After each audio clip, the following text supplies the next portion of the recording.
And now, big step into the year 1994. Actually, our students started with some new modern techniques. It was impressive. The students organized themselves and said, okay, we would like to have a little change. So we start with problem-based learning. So they got some training as tutors, and they started on their level.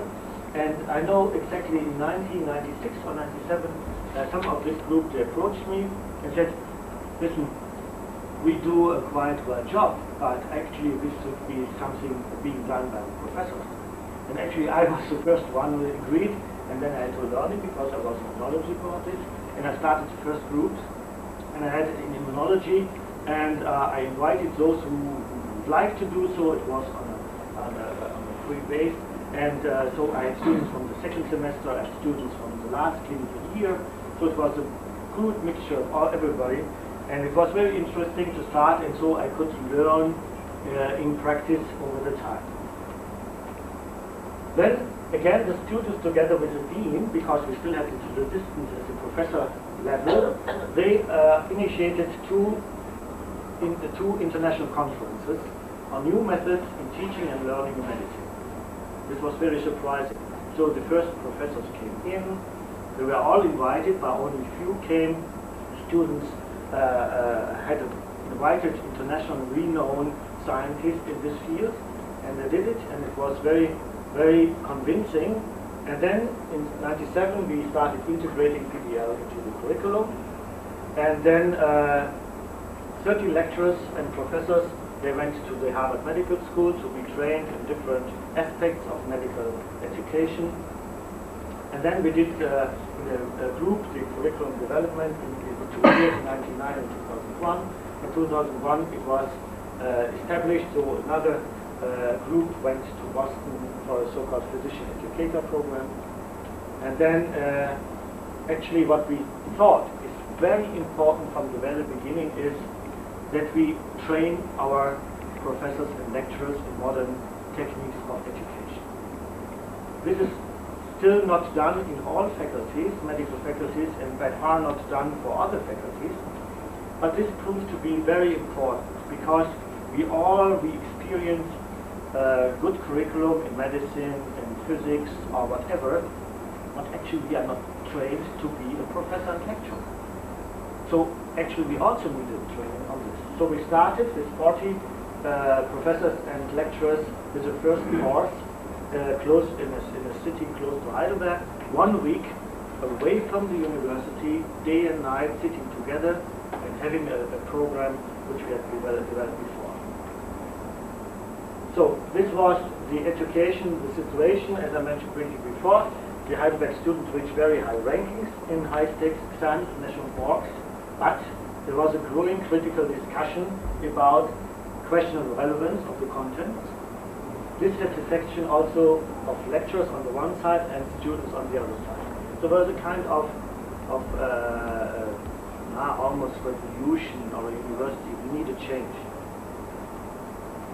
So what was, we did an external assessment. This is very important. You should not only assess those things, evaluate the things inside your faculty, you should seek for external advisors.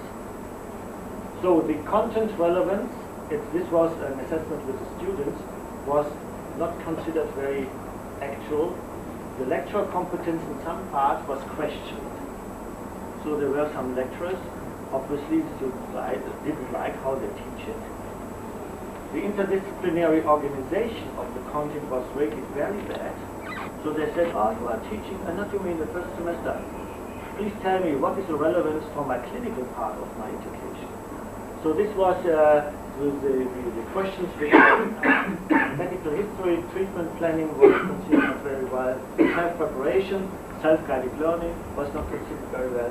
So many good possibilities and prerequisites for improvement. So what were our goals? Increase of practical relevance, increase of communication skills and social competence, increase of intrinsic motivation and initiative of students, the integration of the faculty's scientifically oriented profile. Heidelberg is very oriented to science. Adaptation to international standards. And you know that we are now more and more merging together in Europe, globally as well, but Europe in the European Union with many states. So there's a harmonization of the medical and other education as well. What we want to have is that our students can easily move from Germany to England, to Italy, to Spain, do some of their courses there, get the credit points there, return to our university and finish the study, and vice versa. Student exchange, national and international. So how is our curriculum built up?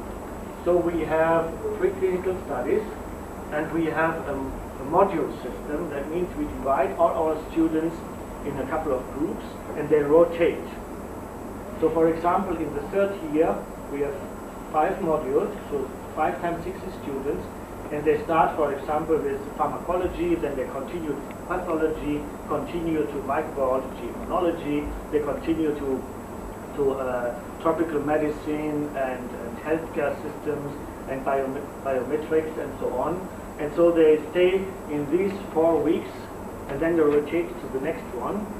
So we have 5 times 60 students sitting in front of us, teaching immunology, microbiology, doing the examination, and then we continue with the next group. Then they move on in the 4th year to the first, we call it clinical block, and we divide this group of 300 or 360 students by 2, and they go again are divided in 6 modules. So there are small groups actually, and small groups has a great advantage. It gets a lot of workload, not to forget that it also has some negative effect. It uses a lot of personnel, but the students are in small groups and it's much more intensive.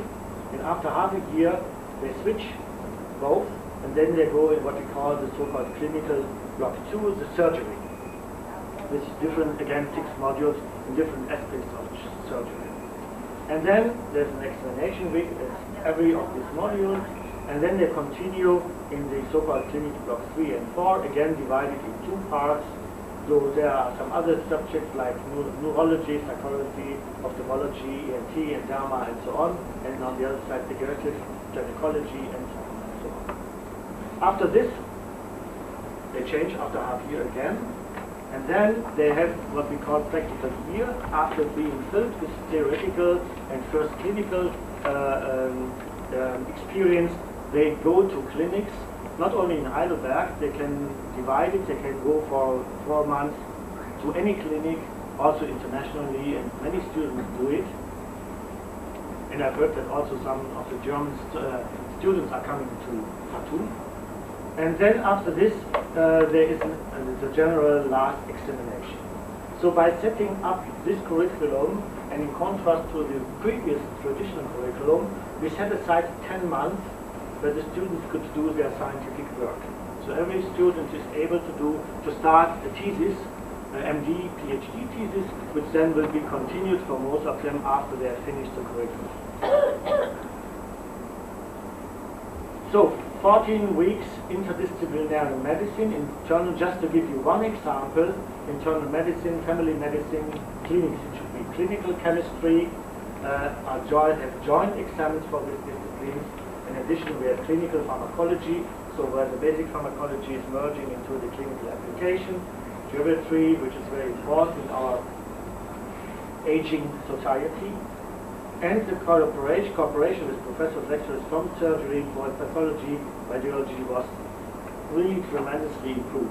We're now starting to talk to each other, to set up joint lectures, joint practical trainings to the benefit of the program.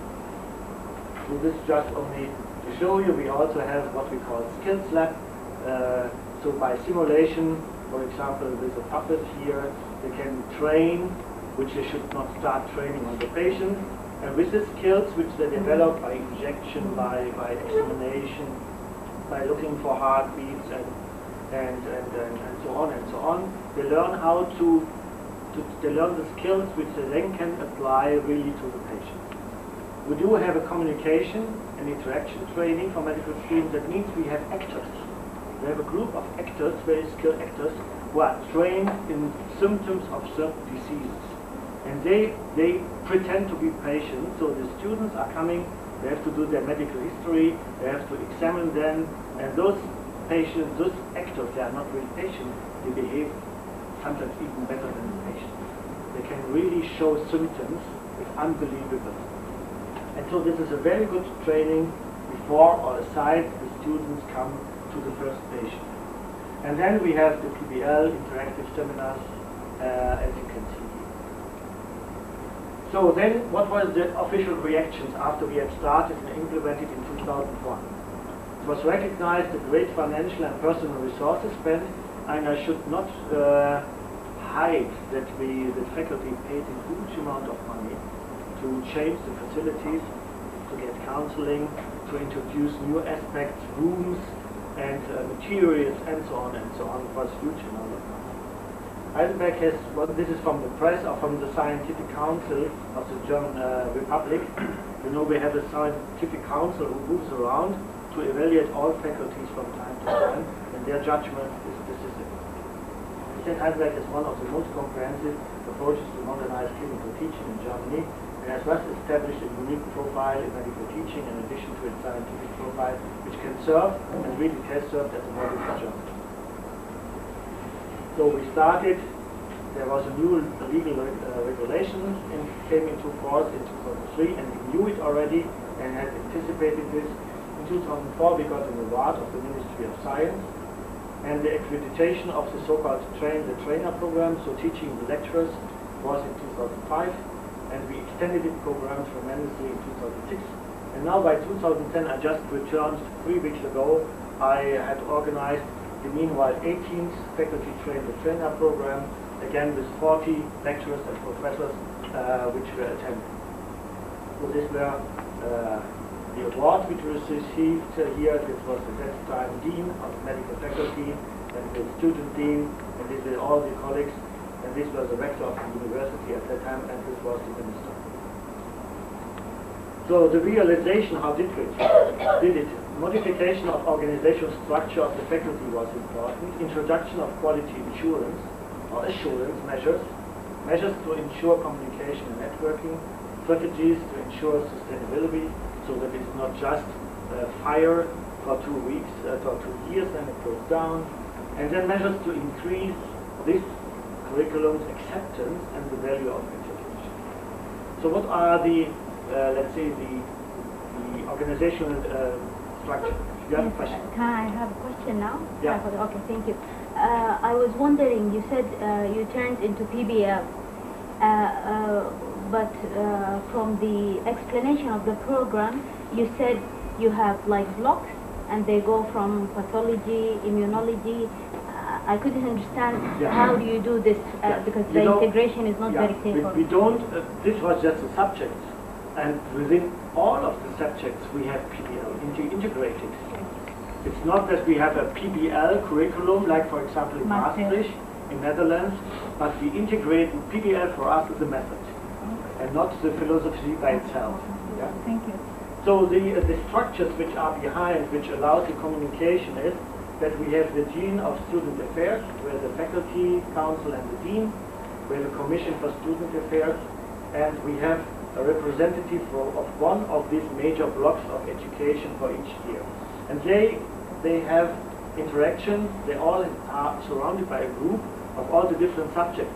So for example, at the same time I run the 3rd year to coordinate, and I have 10 professors beside me representing pathology, microbiology, virology, pharmacology, biometrics, and so on and so on. And all of these colleagues who are in the so-called inner circle, they are surrounded by those who run actually the business every day in the different subjects. And so we meet regularly in a big commission for medical curriculum, especially in the beginning, but meanwhile also, let's see, at least once every once a month, and we discuss how the curriculum will continue. And here, of course, is also the interaction to the clinics, to the labs, and the institutes. What do we do as quality assurance measures? We have cooperation, and we still continue, although not in such an extent at the beginning, with the Harvard Medical International Academy for Adult Education. We are not trained in everything as medical teachers and the medical scientists. So we seek the help of those who are really knowledgeable in education beyond medicine. And we have the so-called Alliance of Regional Teaching Academies in the state of Baden-Württemberg. So all these universities, they form an alliance, and they have a committee who runs, let's say, some general aspects for the entire state. We, as I mentioned, we have a teacher training program. Now we have trained already 600 faculty members. So 600, they have already undergone an 1 or 2 weeks education in medical modern teaching. We have, besides, because we consider this very important, in addition done a short training in PBL for meanwhile more than 520 faculty members. We have this, what I meant with communication, the regular meetings in the so-called inner circle, and we evaluate, of course, and we have an internal and external evaluation, which is very important, and we do it on a regular basis. So, the teacher program is twice a year, 1 week and 2 days on a retreat, and we have permanent workshops, groups working on the assessment issue in a center of competence for the state, evaluation group, media training, learning objectives, and so on and so on. And we have an e-learning platform which is called Athena on our web platform. So the teacher program is mandatory for something for the career to become a professor. In Germany, in difference to the Anglo-Saxon system, after we have received our PhD, we have to work for 5 to 10 years seriously on a scientific project. We have to accumulate a huge amount of publication international, and then we have to write a second big thesis. And in earlier times, this was just sufficient to get what we call Privatdozent, a kind of associate professor. But then, with this program, we introduced that those who want to continue this career, they have to show that they got a training in medical education. And it has to be proved by certificate. So this was integrated in the requirements. And then we have a special course further for a state certificate in medical education. So then we continued, after we had been successful in our program, with the Heidelberg Medical Faculty. We did 18 times this teaching, but we did this also with participants and universities of Hungary, Slovenia, and China recently, and in another German two actually, Hamburg and Dresden. And then we had a program within the EU, European Union, with Bosnia-Herzegovina, medical faculties down in the southeast of Europe, and then recently, as mentioned, with our partner university, the Tonji Medical College in Wuhan, which, by the way, was founded by Germans 100 years ago. So the evaluation cycle is that we have a sheet, computer-based, where they can the students can give their opinion on each individual lecture, training program, and so on.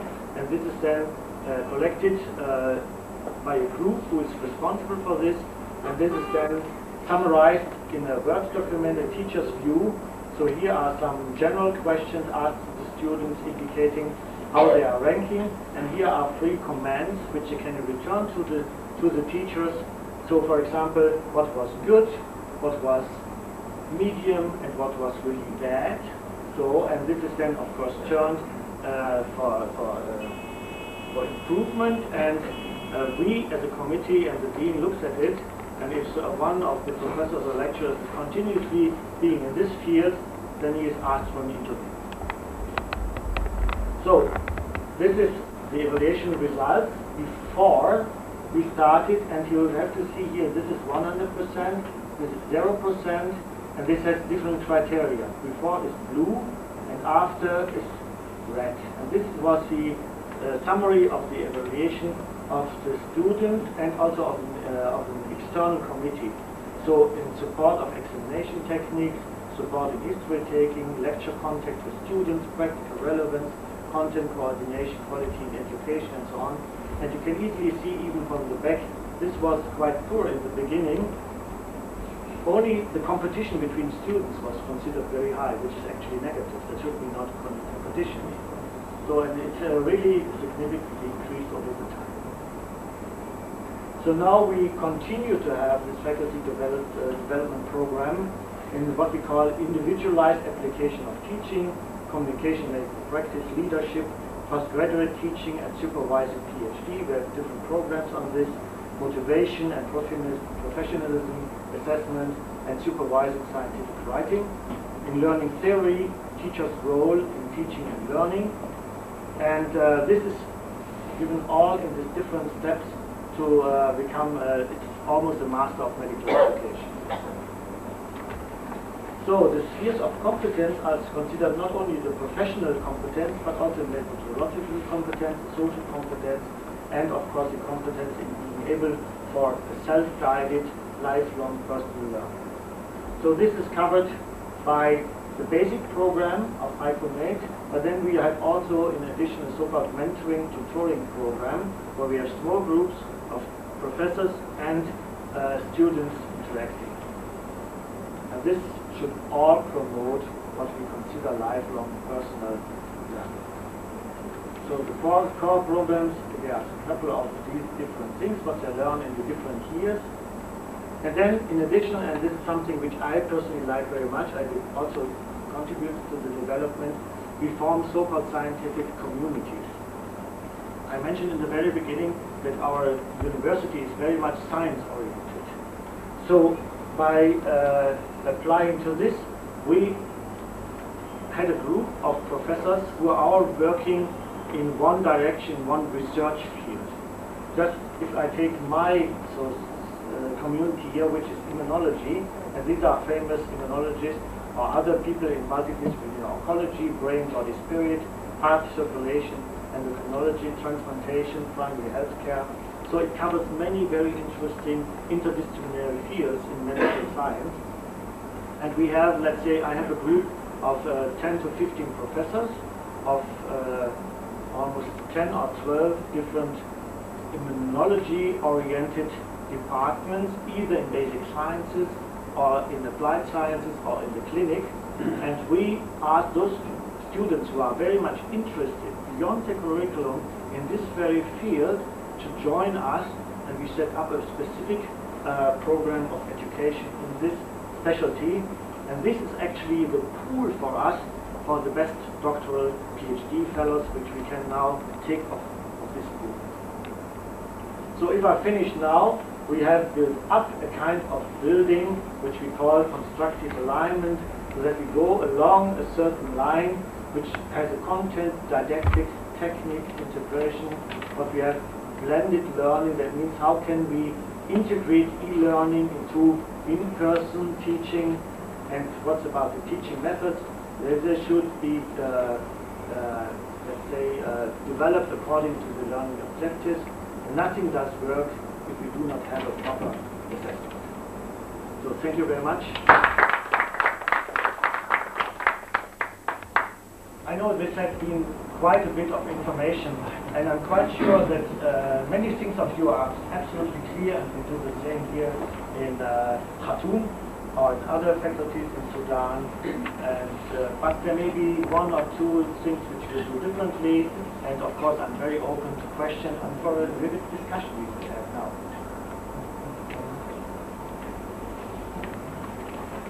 I hope we have I see in the first slide you said you had 2 preclinical, 4 clinical. Yes, right. I don't know where you and I fall. Pathology. Where can we fall? Preclinical. Actually, I think the best term would be the interface. You know, the pathology is in the 3rd year. It starts in the 3rd year. Of course, it's based on anatomy and so on. And then it's again coming back and back again. It's so-called special pathology, which goes along with the clinical next to it. But let's say the basics are formed in the third year. And microbiology, to answer this question, is done again also in the third year, because you need this basic science to apply to the clinic. And then in the last year, we have something which we call infectiology, and this includes not only immunology, but also microbiology, biology, with all the clinical applications. Thank you very much for the nice and elegant presentation. Good afternoon. I would like to know for the faculty of either before ranking or rating by student, what do you do for them? This was before. Yeah. Yeah, and I think now after 10 years, I showed you the difference between the Even previous ranking. if somebody is not coping with this and have a problem with communication, with teaching, with this, what shall we do? Shall I take him to the lab and do a step there, or train him, or what do you do exactly You think if we meet a student who does not agree with the curriculum or who does poor in this curriculum, what we do personally with this student? No, I mean the teacher himself. Faculty. Staff. Oh, the staff. Yeah. Yeah, as I mentioned first, since we have different levels of responsibility. For example, if one of the professors or lecturers, which is in the third year, where I am as a coordinator particularly responsible, because it's also the year where I teach immunology, then I ask, and I get this evaluation sheet, I ask this person to come to my office, and I have a discussion with him. But I'm not the dean of the faculty, so I will give him a recommendation, very friendly, and then I say, we will watch you, because we get every week or every second week we got this evaluation sheet, and we will see if you are improving. On the other side, I strongly recommend to you to visit the next train-the-trainer program, so the teacher's training program, which we have twice a year, to go through this program, and then we meet again. And usually this helps. Then they are improving. If this is not the case, then I report to the dean and say, listen, dear colleague, there's another colleague who doesn't obey our regulations, our agreement, please talk to him.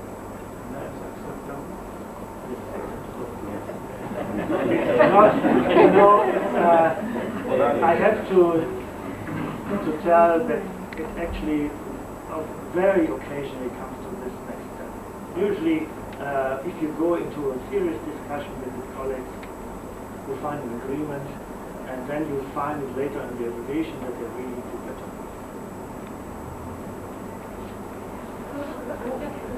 You said that students have to make 10 months of Is it within the curriculum or? Yes, it starts within the curriculum, because our medical students, by tradition, they start their PhD thesis already during the curriculum, While they are still under, but not side by side, because they interrupt, and then they go to the laboratory, to the clinic, start their studies in their MD PhD thesis, and then they continue later when they are finished, or in the last part of the study side by side. And how do they do that? Do you teach them research methods, research methodology? This is a little bit different. This is not a full PhD program, as you know, from the Anglo-Saxon system. But we provide them with those methods already in this, what I call the mentoring tutoring program, from the very first day of their studies. So besides their basic curriculum in medicine, they get special training programs in, for example, databases for references, presentation of scientific results, scientific writing, setting up experiments according to their fields, how to prepare for, let's say, a doctoral thesis. So they get it over the time, they get the skills which are usually condensed in a PhD program. Thank you very much. I'd like to thank you for this and sharing this experience with us, because it's really very impressive that how you managed to handle resistance while you were the top university, and also you have all this history of 600 years. So the resistance must be very huge, I can understand. What was very impressive, and maybe I wanted to clarify to you if you can clarify it more, did students actually ask for PBL? Did they start the process of change Yeah. to PBL? This was a very interesting fact, and actually it was a little bit a shame for us as professors that it came from students